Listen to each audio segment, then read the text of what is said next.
Well, the best way I can explain how Dare to Worship was birthed was about 3 years ago. I was in a position where I was separated from my husband. We were contemplating divorcing, and I felt lost, felt alone. I was in a very difficult place in life, struggling with depression. I was hurt, I was angry. I specifically remember a time driving home, it was raining actually, and I was pulling into my subdivision and I stopped in front of a light pole. And I remember staring at the light pole thinking, if I could hit this light pole just right, where I don't kill myself, but maybe I hurt myself, this would bring him back. And then I woke up and I realized I couldn't believe I was having that discussion with myself. So I got home, pulled down my garage like I normally do. It's the first thing that I do when I get in the garage, just pull it down. And I just laid on my steering wheel and I was just crying. I was tired, and so I'm just laying there not realizing I didn't turn off the car.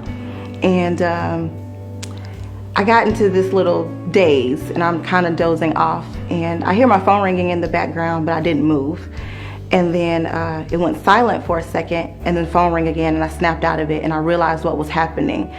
And I answered the phone, it was my friend, and she said, I couldn't shake you. The Holy Spirit told me to call you.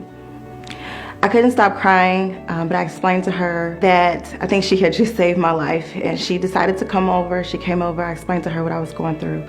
Fast forwarding a little bit, a couple of days later, similar situation happened. I come home to an empty house, and I just laid on my living room floor. I was crying, and reality hit me that I was by myself. At least I felt like I was by myself. I felt like I was alone, and I didn't understand why. I didn't have any answers. I didn't want to talk to anyone because I felt like no one would understand where I was. The next day, another friend called and said, hey, I want you to come to church with me. We have service on Friday. I need you to come. You need to be there.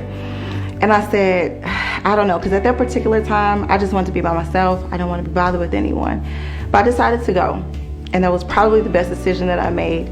That night, they had an altar call.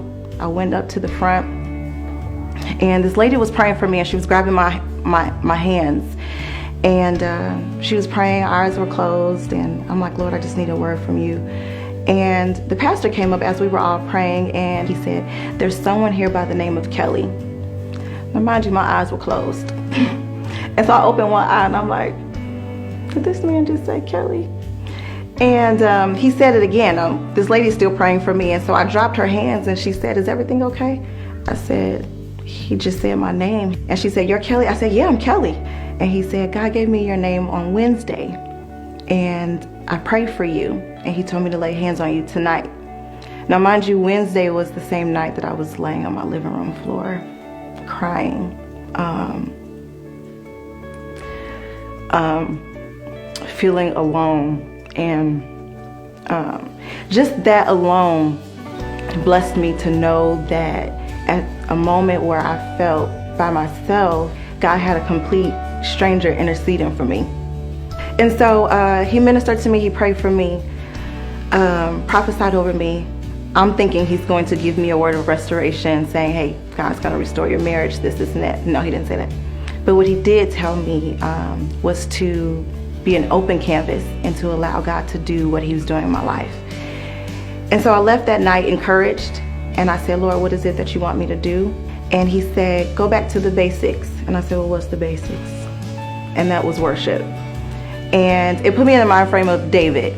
You know, when he was going to fight Goliath, they tried to put on this big armor for him, but it was too heavy for him. And he had to go back to what he was familiar to, and that was those rocks and the slingshot. And for me, worship was my rock and my slingshot. And that was my weapon of warfare. And that is when God presented me with the challenge, or the dare, to worship him outside of my feelings, outside of my circumstances. Because the truth of the matter is, worship is not circumstantial. Worship is solely based on who God is, and he doesn't change. I use Dare to Worship as a platform to challenge others to do the same thing. It takes the form of a concert, but it's really a choice. Dare to Worship is a movement. Just as God presented the challenge to me, it's the challenge I now present to the world.